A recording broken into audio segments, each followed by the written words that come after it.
وأصحاب سيدنا ومولانا محمد وبارك وسلم. أستغفر الله ربي من كل ذنب وأتوب إليه. أستغفر الله ربي من كل ذنب وأتوب إليه. أستغفر الله ربي من كل ذنب وأتوب إليه. الحمد لله رب العالمين، والصلاة والسلام على أشرف الأنبياء والمرسلين وعلى آله وأصحابه أجمعين، أما بعد. أعوذ بالله من الشيطان الرجيم. بسم الله الرحمن الرحيم. ومن يطع الله والرسول أولئك مع الذين أنعم الله عليهم من النبيين والصديقين والشهداء والصالحين وحسن أولئك رفيقا. ذلك الفضل من الله وكفى بالله عليما. صدق الله مولانا العظيم. إن الله وملائكته يصلون على النبي يا أيها الذين آمنوا صلوا عليه وسلموا تسليما. اللهم صل على سيدنا مولانا محمد وعلى آل سيدنا وأصحاب سيدنا مولانا محمد وبارك وسلم. مولا صل وسلم دائما أبدا على حبيبك خير الخلق كلهم. ستار تو بپوش اے بم بکرم، قز خلق جہاں بسے محتاج ترم. گفتم ز سر قیاس بہودہ بسے، کردم ز گناہ چے نہ کردت کسے. حمد کے بعد میرے نہایت واجب الاحترام سامعین مکرم، میں نے آپ کے سامنے اللہ کی کتاب میں سے دو آیات سورۃ النساء کی آیت نمبر 69 اور 70 تلاوت کرنے کا شرف حاصل کیا. اللہ تعالیٰ مجھے ان کے ضمن میں حق سچ بیان کرنے کی توفیق عطا فرمائے اور ہم سب کو سن کر اس پر عمل پیدا ہونے کی توفیق بخشے. عقائد عالم صلی اللہ علیہ وسلم جس شہر میں مبعوث ہوئے وہ شہر کوئی مذہبی نہیں تھا کسی بھی اعتبار سے. نہ وہاں یہودی رہتے تھے اور نہ نصرانی رہتے تھے. نصرانی بھی مذہبی لوگ تھے، ان کے پاس مذہب تھا، اور یہودی بھی مذہبی تھے کہ ان کے پاس بھی مذہب تھا. اس کی شکل و صورت اس وقت جو بھی تھی لیکن مذہبی ضرور تھے. کچھ نہ کچھ ان کے ہاں اللہ کا تصور تھا، اگرچہ غلط تھا. لیکن جو مکہ کے لوگ تھے یہاں مذہب کے نام و نشان کی کوئی چیز نہیں تھی. یہ سب کچھ اپنے آپ کو سمجھتے تھے. بادشاہ بھی یہ خود تھے، خدا بھی یہ خود تھے، اور وڈیرے بھی یہ خود تھے، اور آقا بھی یہ خود تھے. ان کے ہاں اللہ کا تصور نہیں تھا. مشرک تھے، خود بت بناتے تھے اور ان بتوں کی خود پوجا کرتے تھے. بوقت ضرورت اگر بت پرانا ہو جاتا تو اس بت کو نکال کے دوسرا بت رکھ دیا جاتا تھا. عقل کی جو پستیاں ہوتی ہیں وہ انتہائی گہری پستی میں تھے. لیکن دنیا داری کے اعتبار سے یہ جو مکہ کے لوگ تھے یہ بہترین گھڑ سوار، بہترین نشانہ باز اور بہترین تاجر اور بہترین سفارتکار تھے. خوبیاں دنیا کے اعتبار سے اتنی تھیں اور اخروی اعتبار سے خامیاں اتنی تھیں کہ اپنے ہی ہاتھوں کے بنے ہوئے بتوں کی عبادت کرتے تھے اور ان کو خدا تصور کرتے تھے. حضور نبی کریم صلی اللہ علیہ وسلم کی پیدائش ہوئی مکہ میں. اس کے بعد پھر سرکار عالم صلی اللہ علیہ وسلم اسی شہر میں پلے بڑھے، جوان ہوئے، شادی کی. آقا عالم صلی اللہ علیہ وسلم کے دوست بھی تھے، رشتہ دار بھی تھے، اٹھنا بیٹھنا بھی تھا، تجارت بھی کرتے تھے، محنت مزدوری بھی کرتے تھے. لیکن جو مکہ کے لوگوں کی عادتیں تھیں وہ عادتیں سرکار کا شیوا نہیں تھی. جیسے عابد عالم صلی اللہ علیہ وسلم کے اندر، جیسے ان کے اندر ایک اوچھا پن تھا، چھچورا پن تھا مکہ کے لوگوں کے اندر، سرکار دو عالم صلی اللہ علیہ وسلم کے اندر سلیقہ شیاری تھی، ہمدردی تھی، مظلوم کے ساتھ سنگت تھی، نیچے نگاہیں تھیں، بڑوں کا احترام تھا، چھوٹوں کے اوپر شفقت تھی. یہ کسی مکہ کے نوجوان کے اندر یہ عادتیں ہونا بھی ایک اچنبھا تھا. اگر پتہ نہیں یار یہ قریشی ہے، اس کے اندر تو یہ نہیں. اس کی میں مثال ویسے دے دوں، جیسے یہاں کچھ ایسے خاندان ہوتے ہیں جو لڑاکے مشہور ہوتے ہیں، جس کو ہم ہیچ لفظوں میں بھی بول دیتے ہیں، بدماش لوگ ہیں. ویسے بدماش ہوں تو آج کل لوگ اس کے اوپر فخر کر دیں گے ہم سارے ایسے ہی ہیں جی، مطلب کوئی بھی بندہ نہیں ہے ٹھیک، سارے بدماش ہیں. تو اگر اس بدماش خاندان میں سے کوئی شریف بچہ نکلے تو لوگ کہتے ہیں اور اس کو تو ہوا بھی نہیں لگی اس کی، یہ ماشاءاللہ کیسا ہے جی، باقی تو سارے ڈنڈے مار ہیں. اور یہ بہت اعلیٰ عرفہ جو اچھے انسان ہوتے ہیں. جو اچھے نہیں ہوتے، جو اسی طرح کے ایک چھچورے پن کو پروموٹ کرتے ہیں، وہ کہتے ہیں یہ تو کسی کام کا بھی نہیں ہے، اصل تو اس کے وہ بھائی ہیں جی جی، گلی میں ایسے آتے ہیں جیسے علمان الحفیظ. تو سرکار دو عالم صلی اللہ علیہ وسلم کے اندر بہت خوبصورت عادتیں تھیں. اب وہاں جتنے خوبصورت عادتیں رکھنے والے لوگ تھے وہ تو سرکار دو عالم صلی اللہ علیہ وسلم کے ساتھ ہو رہے تھے، جو چھچورے تھے وہ ساتھ نہیں ہو رہے تھے. یہ پھر وقت کے ساتھ ساتھ ایسا ہو رہا تھا. عقید عالم صلی اللہ علیہ وسلم کہ ہم عمر لوگوں میں سے ابو بکر بن قحافہ رضی اللہ تعالیٰ عنہ بچپن کے دوست تھے. بچپن کے دوستی اگر آپ کی کسی کے ساتھ لگتی ہے تو یہ بھی کوئی ایسے نہیں ہوتی لگ جاتی ہے، یہ بھی روحوں کا آپس میں تعلق ہوتا ہے. اللہ تعالیٰ روحیں ایسی بناتا ہے عالم ارواح میں، ابھی دنیا نہیں بنی ہوتی، عالم ارواح میں روحیں ایسی بنا دیتا ہے کہ جب وہ روحیں ایک انسان کی شکل میں دنیا کے اوپر آتی ہیں، ان روحوں کی آپس میں دوستی ہوتی ہے عالم ارواح میں، تو اس دنیا میں آتے ہی ان کی دوستی لگ جاتی ہے. پھر یہی ہوگا کہ جب بندے مریں گے، جن جن کے ساتھ روحوں کی دوستی ہوگی وہ مرنے کے بعد بھی اکٹھے ہوں گے. بس اوقات ایسا ہوتا ہے نا، مرنے سے تو ہم لوگ سارے ڈرتے ہیں بھی اللہ کرے بھائی نہ مروں، کوئی 5-6 ہزار سال تو زندہ رہوں.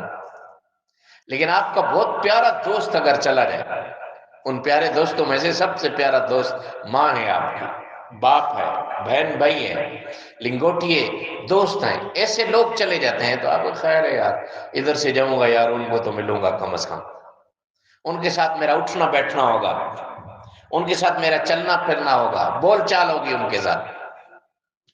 تو سرکار دو عالم صلی اللہ علیہ وسلم کے ساتھ جو روح اللہ تعالیٰ نے کروڑوں اربوں انسانوں میں سے جس روح کو سنگت کے لیے چنا تھا، وہ روح بھی حضرت ابو بکر بن قحافہ رضی اللہ تعالیٰ عنہ کی روح تھی. ایسی روح جو بچپن کے ساتھ ہی سرکار دو عالم صلی اللہ علیہ وسلم کے ساتھ جس کی دوستی ہے. بچپن آہستہ آہستہ آگے بڑھا، جوانی آنے لگی، مزدوریوں کا وقت شروع ہو گیا. ہماری طرح وہ معاشرہ نہیں تھا، جیسے ہم لوگ بالکل نکمے ہیں، 20-25 سال کے ہو جاتے ہیں پھر بھی ابا دے گا تو کھائیں گے، خود کچھ بھی نہیں کماتے. عرب کے معاشرے میں خود کمانا ہوتا تھا، خود کفیل تھے، جوان بھی ہوتے تھے، باپ کے اوپر بوجھ نہیں تھے لوگ. تو عقید عالم صلی اللہ علیہ وسلم کے ساتھ حضرت ابوبکر رضی اللہ تعالیٰ عنہ بھی تجارت کرتے تھے، اکٹھے جاتے تھے. جیسے ابھی ہمارے اسی روڈ کے اوپر چائنا جاتے ہیں نا لوگ، تو دوستوں کا ایک گروپ بن کے جاتا ہے، جی ڈیلیگیشن جا رہے ہیں جی چائنا جا رہے ہیں، مارکیٹ چیک کر کے آتے ہیں، 10 2 4 5 اکٹھے دوست ہی جاتے ہیں، اکیلا اکیلا کوئی کوئی جاتا ہے.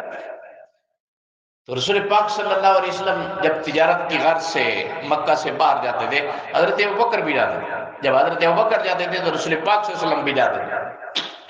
ابھی اعلان نہیں ہوا، اعلان نبوت نہیں ہوا، کیونکہ اللہ کا حکم نہیں ہوا۔ اس کے بعد سرکار دو عالم صلی اللہ علیہ وسلم کی شادی کا معاملہ ہوا تو حضرت ابوبکر رضی اللہ تعالیٰ عنہ پیش رہے۔ دوست تھے تو دوست کی شادی ہو تو ہم لوگ کس طرح پیارا کر رہے ہوتے ہیں، اسی طرح کے کپڑے، اسی طرح کے جوتے، ریل پھیل ہوتی ہے کہ یار میرے لنگوٹی یار کی شادی ہے، اور یہ شادی تو پھر ہمارے ہاں تو ایک دفعہ ہی ہونی ہے، بار بار تو یہ حادثہ نہیں ہوتا ہے، ایک دفعہ ہوتا ہے وہ بڑی مشکل سے ہوتا ہے۔ وہاں تو الحمدللہ کئی شادیاں ہوتی ہیں، لیکن پہلی جو شادی کی خوشی ہوتی ہے وہ اپنے عروج کے اوپر ہوتی ہے۔ اللہ کے نبی صلی اللہ علیہ وسلم نے اللہ کے حکم سے 40 سال عمر تھی اور اعلان نبوت کیا، اور اعلان نبوت کے لیے اللہ تعالیٰ کے نبی صلی اللہ علیہ وسلم نے ایک پہاڑ کا انتخاب کیا۔ پہاڑ کا انتخاب ہوا اور وہاں لوگوں کو بلایا، پورے مکہ کے لوگ اکٹھے ہوئے۔ ایک لفظ بولا جو مکہ کے اندر بولا جاتا تھا، اور اس لفظ کے اوپر پورا مکہ اکٹھا ہو گیا۔ جیسے ہی مکہ کے لوگ اکٹھے ہوئے، سرکار دو عالم صلی اللہ علیہ وسلم نے ارشاد فرمایا کہ اگر میں تمہیں کہوں کہ پہاڑ کی اس طرف ایک حملہ آور لشکر ہے جو تمہارے اوپر حملہ کرنا چاہتا ہے، کیا تم مان جاؤ گے؟ سب ابو جہل سمیت سب نے کہا جی مان جائیں گے۔ بولے کیوں مانو گے؟ سچ کی گواہی دیکھیے، ابو جہل جیسا جس کو امت کا فرعون کہا گیا، اس نے پورے مکہ سمیت سب لوگوں نے کہا کہ اس لیے کہ آپ کو ہم نے 40 سال تک کبھی جھوٹ بولتے ہوئے نہیں دیکھا، جھوٹ بولتے ہوئے کبھی سنا نہیں ہے کہ آپ معاذ اللہ جھوٹ بولیں، تو اب کیوں جھوٹ بولیں گے؟ جو کہیں گے وہی ہوگا۔ مکے کے معاشرے کے اندر جتنی برائیاں تھیں وہ آپ کے اندر نہیں ہیں، جھوٹ بولنا یا اس طرح کے معاملات کرنا۔ تو سرکار نے فرمایا پھر اس سے بھی بڑے ایک خطرے کی میں تمہیں خبر سناتا ہوں۔ سب لوگ شزدر رہ گئے، ضرور سنائیں کہ حملہ آور سے بھی کوئی بڑا خطرہ ہے۔ اللہ کے نبی صلی اللہ علیہ وسلم ارشاد فرماتے ہیں کہ خطرہ یہ ہے کہ یہ پتھر کے بنے ہوئے 360 بت یہ خدا نہیں ہے، خدا وحدہ لا شریک ہے، اسی کے اوپر ایمان لے آؤ، اور عبادت کا مستحق بھی وہی ہے، اسی کی عبادت کرو، ان پتھروں کے سامنے اپنے ماتھے مت رگڑو۔ پورا مکہ جمع تھا، حیران اور پریشان تھے، یہ لفظ سنتے ہی بڑبڑاتے ہوئے واپس چلے گئے سارے۔ اب سرکار دو عالم صلی اللہ علیہ وسلم کا ارشاد پاک ہے یہاں کہ جس نے بھی ایمان لایا میرے اوپر، 1.25 لاکھ اصحاب کرام میں سے جس نے بھی ایمان قبول کیا، سب نے تردد کے بعد کیا، مہلت کے بعد کیا۔ جب بھی دعوت ایمان پیش کی جاتی تھی تو وہ مہلت مانگتے تھے، یا رسول اللہ مہلت دے دیں، کل پرسوں سوچیں گے۔ جیسے آج کل ووٹوں کا زمانہ ہے نا، ووٹ آپ سے مانگتے ہیں، بولتے جی ٹھیک مجھے مہلت ذرا دے دیں، میں مشورہ کر کے پھر بتاتا ہوں آپ۔ تو سرکار فرماتے ہیں کہ جس کو بھی دعوت ایمان پیش کی گئی، سب نے کہا کہ یا رسول اللہ سوچ کے بتائیں گے۔ کائنات میں کھربوں انسانوں میں صرف ایک شخص تھا جس نے بغیر کسی تردد اور بغیر کسی حیل و حجت کے، سرکار نے جیسے ہی کہا کہ اللہ وحدہ لا شریک ہے اور میں اللہ کا بھیجا ہوا پیغمبر ہوں، حضرت ابو بکر بن قحافہ رضی اللہ تعالیٰ عنہ نے اسی وقت اسی لمحے اشہد ان لا الہ الا اللہ وحدہ لا شریک لہ واشہد ان محمدا عبدہ ورسولہ کلمہ پڑھا۔ کیوں پڑھا؟ دوستی تھی پیچھے، جیسے میں نے پیچھے آپ کو حدیث ایک بتائی کہ روح کا تعلق تھا، پھر روح جب اس کائنات میں آئی تو دوستی لگی۔ دوستی ایسے نہیں لگ جاتی، روح خدا دوست بناتا ہے، پھر وہی روحیں جب انسان بن گئی تو دوستیاں لگتی ہیں۔ ایسا لگتا تھا جیسے حضرت ابوبکر رضی اللہ تعالیٰ عنہ پہلے انتظار میں تھے کہ کب حضور اعلان فرمائیں گے اور سب سے پہلے میں اس رسول جس رسول کے بعد کسی رسول نے نہیں آنا، رسالت کا تصور ہی معدوم ہے، رسول نے آنا ہی نہیں، یہ آخری پیغمبر ہے، اس آخری پیغمبر کے اوپر سب سے پہلا امتی بننے کا شرف مجھے حاصل ہوگا۔ تو سب سے پہلا کلمہ پڑھنے والے حضرت ابوبکر صدیق رضی اللہ تعالیٰ عنہ کی ذات ہے۔ اب اس کی ترتیب ہے، ہم تو جس زمانے میں جیتے ہیں بہت پرفتن زمانہ ہے، ایسی ایسی باتیں لوگ کر جاتے ہیں، اصحاب کرام کے بارے میں، اہل بیت اطہار کے بارے میں، ائمہ کے بارے میں، سلف صالحین اولیاء کاملین کے بارے میں، کیا لمان الحفیظ۔ ترتیب کے ساتھ مردوں میں سب سے پہلے کلمے پڑھنے والے حضرت بکر صدیق رضی اللہ تعالیٰ عنہ، اور عورتوں میں سب سے پہلا کلمہ پڑھنے والی خاتون جناب خدیجہ الکبریٰ رضی اللہ تعالیٰ عنہ ہے، اور بچوں میں سب سے پہلے کلمے پڑھنے والے مولا مرتضیٰ شیر خدا کرم اللہ تعالی وجہ الکریم ہے، اور غلاموں میں سب سے پہلے کلمہ پڑھنے والے حضرت زید بن حارثہ رضی اللہ تعالی عنہما ہیں۔ یہ چار ترتیب کے ساتھ، غلاموں میں سر فہرست کس کو اللہ تعالیٰ نے چنا، مردوں میں سب سے سر فہرست کس کو چنا، عورتوں میں سب سے پہلے کس کو چنا، اور بچوں میں کس کو چنا۔ اور پھر سرکار دو عالم صلی اللہ علیہ وسلم ارشاد فرماتے ہیں کہ جب بھی میں کسی کا مال خرچ کرتا ہوں، مال جسے آپ لوگ دیتے ہو مسجدوں میں، مدرسوں میں، آپ کے مال سے چل رہی ہوتی سب چیزیں، مسجد بن رہی ہوگی آپ کے مال کے اوپر، ختم ہو رہی ہوگی پھر بن رہی ہوگی، مدرسہ چل رہا ہوگا، کوئی بھی ویلفیئر چل رہی ہوگی، تو سرکار دو عالم صلی اللہ علیہ وسلم بھی اپنا مال تو بظاہر کچھ نہیں تھا، اصحاب کرام دیتے تھے، اللہ کے نبی صلی اللہ علیہ وسلم ارشاد فرماتے ہیں کہ جب بھی میں کسی کا مال خرچ کرتا تھا تو امانت سمجھ کے کرتا تھا۔ کسی بھی غلام نے جب آ کے مال پیش کیا مجھے تو میں امانت سمجھ کے خرچ کر رہا ہوتا تھا، یار فلاں غلام نے دیا، فلاں صحابی نے دیا کہ یہ امانت ہے، بطور امانت میں اس کو خرچ کرتا رہا۔ کائنات میں صرف ایک شخص تھا حضرت ابو بکر بن قحافہ رضی اللہ تعالیٰ عنہ، کہ جن کے مال کو سرکار فرماتے ہیں کہ میں اپنا مال سمجھ کے خرچ کرتا تھا۔ ایک ہم لفظ بول دیتے ہیں نا، آپ کی اپنی چیزیں جناب لے جائیں، ممکن ہے یہ ہمارا جملہ ہمارے یہاں گلے تک ہو، لیکن ابو بکر بن قحافہ وہ تھا، یا رسول اللہ میری جان بھی آپ کی ہے، میرا مال بھی آپ کا ہے، میرے بچے بھی آپ کے ہیں، میرا سب کچھ یا رسول اللہ آپ کا ہے۔ پھر جب پہلی وحی نازل ہوئی، اس کے بھی گواہ اگر کوئی تھے اس غار کے اندر، جس غار کو ہم تو بس کے اندر بیٹھ کے ایسے اوپر دیکھ لیتے ہیں، بے وہ غار ہے جی، بس والا یا گائیڈر ہمیں سمجھاتا ہے کہ وہ غار ہے جس کے اوپر پہلی وحی نازل ہوئی تھی۔ اب تو سیڑھیاں بھی ہیں، جا بھی سکتے ہیں۔ آپ یہ تصور کریں 1500 سال پہلے راستہ کتنا پرکھٹن ہوتا ہوگا۔ سرکار دو عالم صلی اللہ علیہ وسلم کو حضرت ابوبکر رضی اللہ تعالیٰ عنہ نے اپنے کندھوں کے اوپر اٹھایا اور اس غار کے اوپر چڑھ گئے۔ اب تھکا کون ہوگا؟ جس نے کندھوں کے اوپر اٹھایا ہوا تھا یا جو کندھوں کے اوپر بیٹھا تھا؟ حضرت ابوبکر عرض کرتے ہیں یا رسول اللہ آپ تھک گئے ہوں گے، آپ آرام کر لیں۔ یہ نہیں کہا کہ یا رسول اللہ میں تھک گیا ہوں، میں نے آپ کو اٹھایا، میں تھوڑی دیر آرام کر لیتا ہوں، آپ تھوڑا سا پہرا دیں۔ بولتے نا یا رسول اللہ تھک کے آپ ہوں گے، اس لیے کہ آپ نازک اندام ہیں، آپ اللہ کے رسول ہیں۔ حضرت ابوبکر صدیق رضی اللہ تعالیٰ عنہ نے اپنا امامہ مبارک ایک ایک ٹکڑا کیا، اس کا ٹکڑے کرتے کرتے غار کے سوراخ بند کیے۔ غار کے سوراخ کرنے کے بعد ایک سوراخ جس کے اوپر آپ نے اپنی ایڑی رکھی اور عرض کی کہ یا رسول اللہ تشریف لائیے، اس غلام کی گود میں سر رکھیے اور آرام فرمائیے، آپ تھک گئے ہوں گے۔ سرکار دو عالم صلی اللہ علیہ وسلم جس کو قرآن کہتا ہے وہ دو تھے، اللہ تھا اور اللہ کا رسول تھا، اور ان کے ساتھ جو تیسرا تھا حضرت ابوبکر رضی اللہ تعالیٰ عنہ، اللہ کا رسول اور حضرت ابوبکر بن قحافہ رضی اللہ تعالیٰ عنہ۔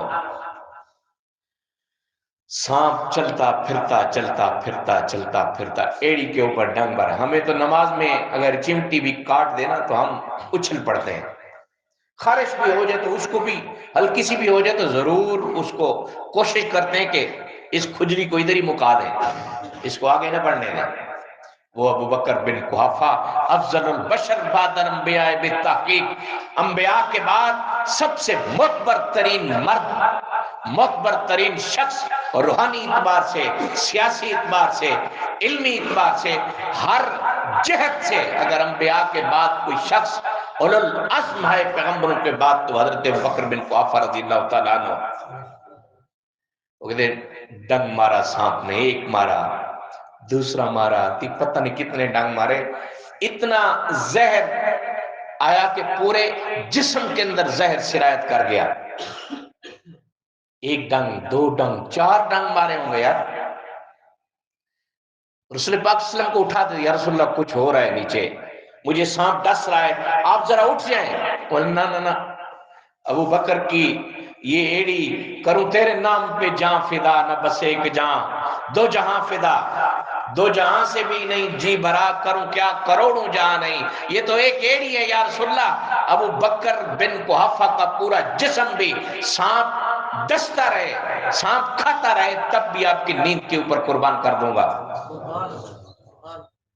تو حضرت ابو بکر رضی اللہ تعالیٰ عنہ کے آنسو جاری ہوئے، آنسو سے سرکار دو عالم صلی اللہ علیہ وسلم کی آنکھ کھلی. بولتے ابو بکر کیا ہوا، کیوں رو رہے ہو؟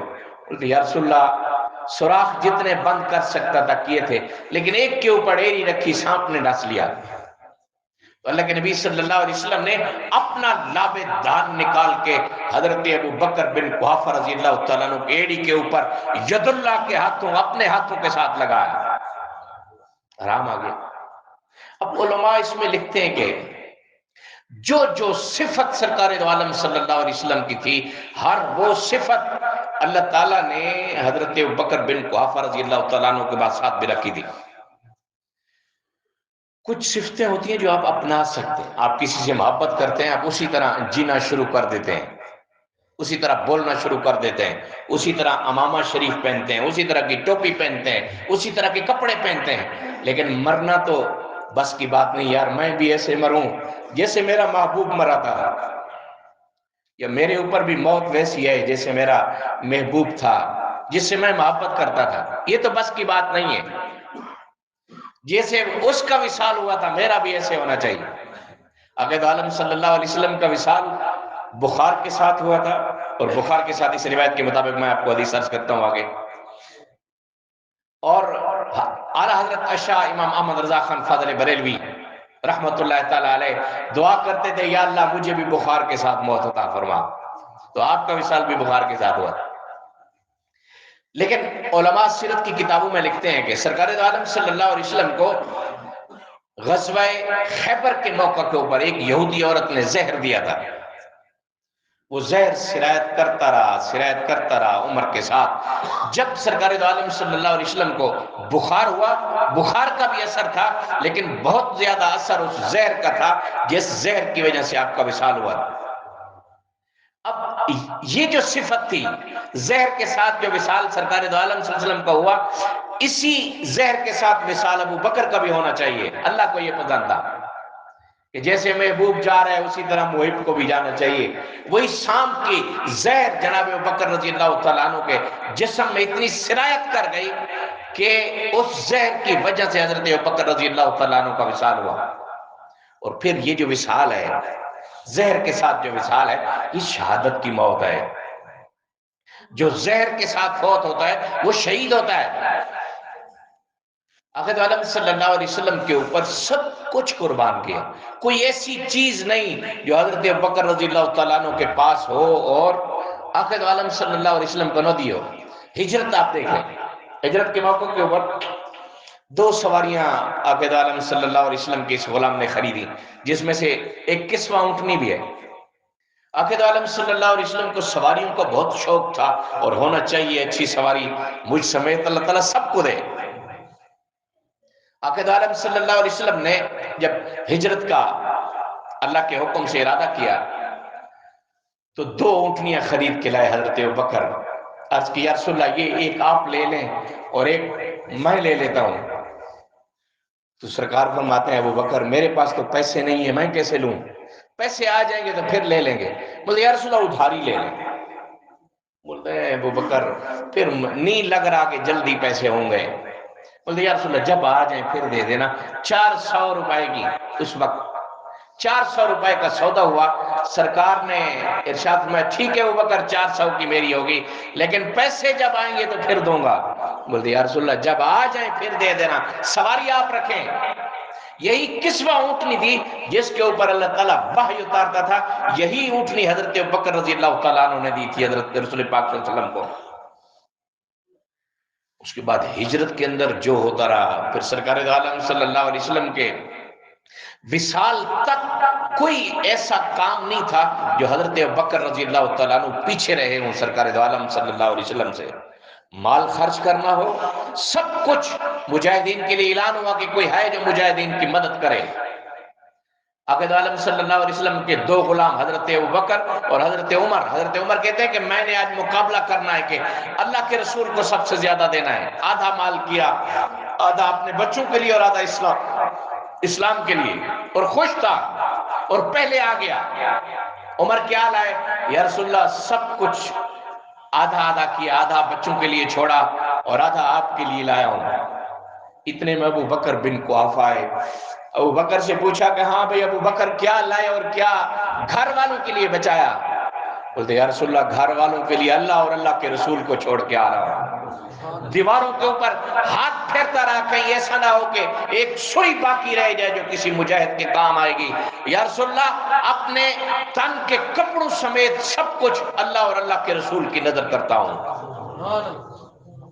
اسی موقع کے اوپر فرمایا تھا لوگوں میں نے سب کے احسان اتار دیے، جس نے مالی احسان میرے اوپر کیا تھا سوائے ابو بکر بن قحافہ کے. اس کے اتنے احسان ہیں مجھ محمد کے اوپر کہ ان احسانوں کا جواب قیامت کے دن اللہ تعالیٰ عطا فرمائے گا. یہ سب سے پہلا امتی تھا جس کے سچ کے اوپر اللہ کو ناز تھا، جو ہم اس سوکھے دور میں بھی کہتے ہیں کہ سچ بڑا مشکل کام ہے، بڑا آسان کام ہے میاں.